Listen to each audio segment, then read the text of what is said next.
Every single at-bat is a pressure at-bat. Everyone. We're going to work this thing out for 3 hours. We're flat out going to run this race for 3 hours. Give it everything you got. Everything is a focus on our club. It's nothing else. Everybody got that? Let's roll. Let's go. Yeah. LSU's a very good club. They're coming off of a sweep at Missouri and just playing really well. You know, they have great arms. They can really run. They don't strike out a lot.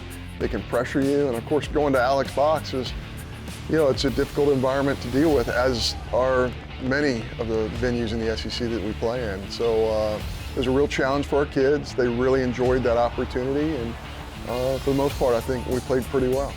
Pitch on the way. And it's hit long and high and deep, and it might go, and it is gone. A grand slam for Nathaniel Lowe, and the Bulldogs have a great start to the weekend. We did the scouting report all week and then watched some of the video before.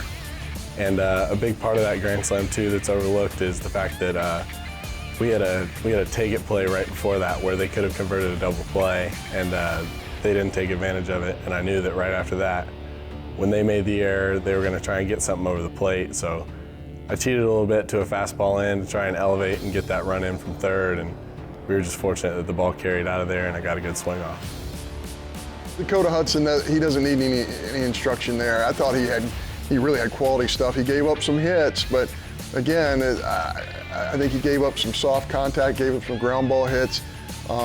They just hit balls where we weren't standing, quite frankly, and it's been that way really for his last 2 or 3 outings, but really think that he's going to get on a roll here shortly. His stuff's just too good, but he kept going out there, kept competing his heart out, and really got stronger as the game went on. So proud of him. And again, our kids just kept battling back from, you know, when LSU would jump right back in the game, our kids would come back and do a nice job of putting some runs on the board. Here's the pitch. Ball hit in the air, long run. I don't think they'll catch it. It's in the gap and goes to the wall. A big hit for Stovall, and he's going to stop at second base, and the Bulldogs lead at 6-4. Coach Coggin talked a lot in the meeting before the game about being able to throw the first punch and keep throwing punches. And I thought there were a lot of punches thrown in that game between both teams, but ultimately, you know, we threw enough and was able to get the job done. We took some pretty darn good swings. Really credit our kids for hanging in there, having a good approach, good plan, and really forcing the issue, making defenders make plays. And we found some holes and found a way to score, you know, a lot of runs on a Friday night. Here's the pitch, and he hits a fly ball into right field. That's deep enough, I think, to get a run home. Catch is made. Here comes a throw. Here comes a runner up the line. He's going to slide in safely. Runner going to third. He's going to be safe. We had a lot of quality at-bats by 1 through 9 through the lineup. I want to say everybody got a hit, which was cool. And then we just kept saying to each other, you know, we're going to win this game. We're going to win this game. We got to keep going, because they kept putting good swings on balls and getting balls to fall. 2 on base, and the pitch coming. Line shot the other way, a base hit. Down into the left field corner. That will score Humphreys. Here comes Smith. He can run, and he will score. And the Bulldogs have added a 3 spot here with 2 outs in the 8th inning. What about the 2-out hitting of this ball club? Nate has been a great player for us offensively and defensively. He does so many little things that go unnoticed to the casual eye, but he's somebody that has really excelled as a hitter. He's gotten to both sides of the field. He can go middle, he can go opposite way, and pull side. Just such a smart player. He's a guy who has a lot of different experiences in his baseball career. You know, coming out of high school, you know, he goes to Mercer. He's at a Division I program, very good program. Then he goes to junior college, player of the year in the state of Florida, and comes here, and you can just tell he's a seasoned veteran. He really understands the SEC environment, and that's difficult for a new player to be able to grasp that early in their SEC career. And Humphreys looks into his catcher Marrero and delivers. High pop-up. Shallow left. Who gets it? Calling for it's Gridley. The shortstop's got it, and the Dogs have it in the books as a Friday night win in Baton Rouge.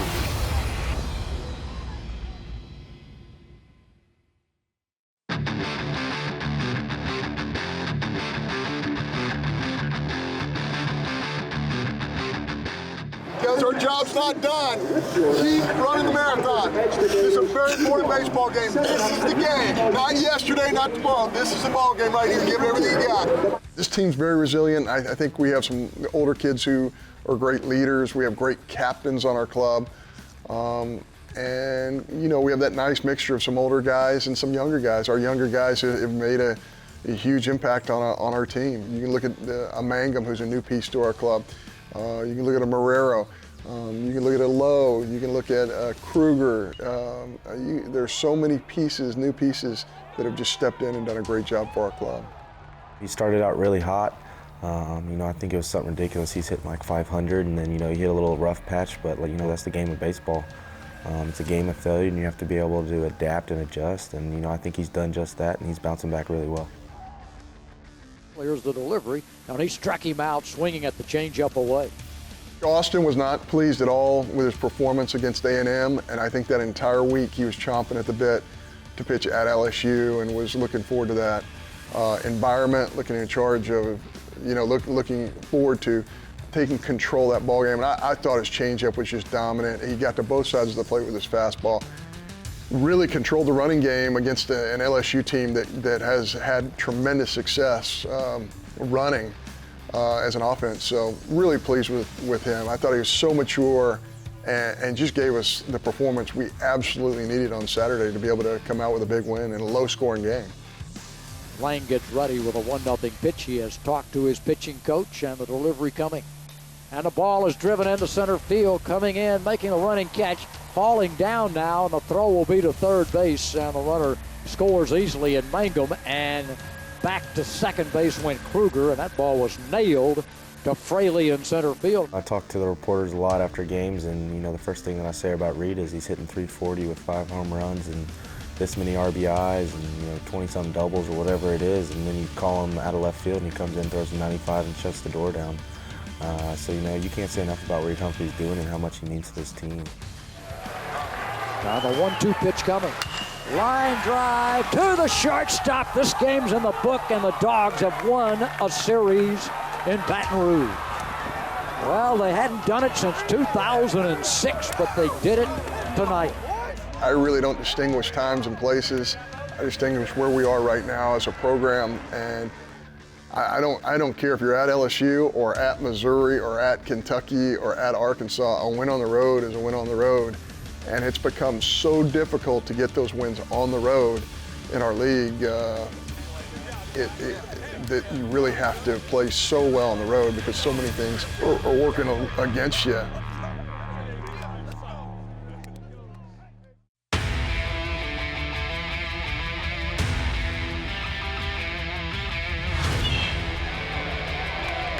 Sunday was pretty similar to Friday because we knew that it was going to be an offensive day, and, you know, most of our Sundays have been pretty solid offensive days. We scored a lot of runs on Sundays, but we just need to defend better and make sure that we don't give up any freebies or stuff like that, because every single out matters. But, you know, we saw it didn't really work out Sunday, but the way we swung the bats, you know, we're not satisfied with, but we're happy that we scored enough runs to where we were in a good position to win that game. Malik's pitch. Line shot on the left center field. That'll be an extra base hit. Lowe heads for second. Rooker heads for the plate, and the throw comes in not in time. And the Bulldogs have picked up a 3 spot here in the top of the 3rd inning. We got a chance to sweep LSU at LSU, and that doesn't happen very often for anybody. It's just a tough place to go in and win baseball games. So we kept competing. We kept getting right back in the middle of the game, especially offensively. But yeah, it got away from us a little bit there early, and really, even though we did keep fighting back, we just couldn't recover from it.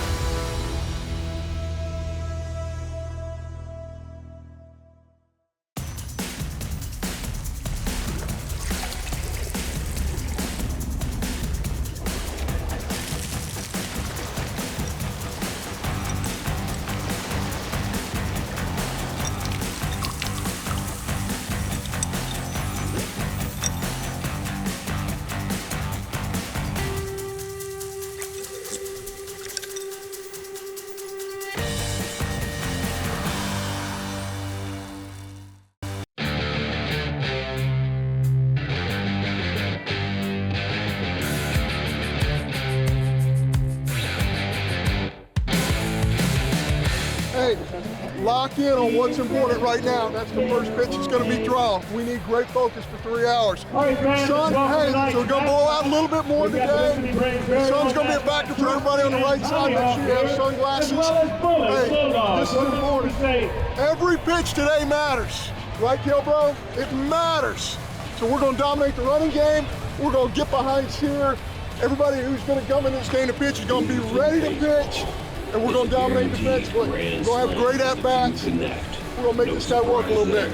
Everybody understand that? Let's roll. Let's go. Ole Miss is a very good club. They've got a really good RPI, and they played well this year. And we won 2 out of 3 here at home. And, it's just a great atmosphere. We had over 8,500 people in an incredible atmosphere. We start a freshman on the mound, Ryan Seary just goes out and just pitches his heart out for us. And to see the development of those freshmen moving forward, some neat things happen for us in a very low-scoring game. And you see that sometimes in the middle of the week after coming off of emotional weekends and teams traveling down to Jackson. But those folks down there have made that a great event. And the Governor's Cup, I think, is one of the premier, if not one of the great midweek games in all of college baseball. It's fun to get down to Trustmark, especially when we pack it out like that and play Ole Miss. But at the same time, like I said earlier, we're just playing the game. We just got to keep playing no matter who's on the other side. As long as we play our game, I think we'll win a lot of ball games. Sear, he stepped up big, man. His first start of his career in front of 8,000 people at a neutral site against an SEC team. He got thrown into the fire, and man, he performed well. I think he's got 16 scoreless innings to start his career. The kid's the real deal. I mean, it speaks volumes to our freshman class, and they're going to contribute a lot, obviously, and it's exciting. Our pitching staff just did a great job, and Jacob Billingsley was just fabulous. Zach Houston came in and pitched very well for us. Zach Houston the week before, middle of the week, we're at Biloxi. We give him a start. He goes 2 innings and just really has a dominant 2-inning performance in the middle of the week. Brought him back. I thought he pitched super last night against Ole Miss. So, yeah, I thought we had 3 really dominant pitching performances. There was a lot of quality ABs in and out. A lot of guys up and down the lineup had some pretty good swings put on balls that we didn't necessarily get to fall, but that's what you get playing at Trust Park because it's a big field and the wind blows in a lot. But we got the 2 across when we needed them, and we liked the end result. I think we had double-digit hits maybe. That's baseball though. You might get 10 hits in a ball game and only score 1. But I thought our guys had really good approaches. They battled hard. We were resilient all night. We fought. We didn't give in, and we held the lead. It's just a fun opportunity to play in a great atmosphere against great opponents. And there are times where we play in the middle of the week where you might not necessarily see arms that'll prepare you for the weekend. When you're playing a program like Ole Miss, you're playing an SEC game in the middle of the week to prepare you for a game on the weekend. So every game matters, and it doesn't matter if it's Ole Miss or LSU or Louisiana Monroe. Every single game matters, and your kids have to treat it that way. But I do think it's a great atmosphere, and it's a great celebration of baseball in the state of Mississippi when we get to play Ole Miss and Southern Miss down in Pearl. I think it's a great event. I know our kids really enjoy it, and so do our fans.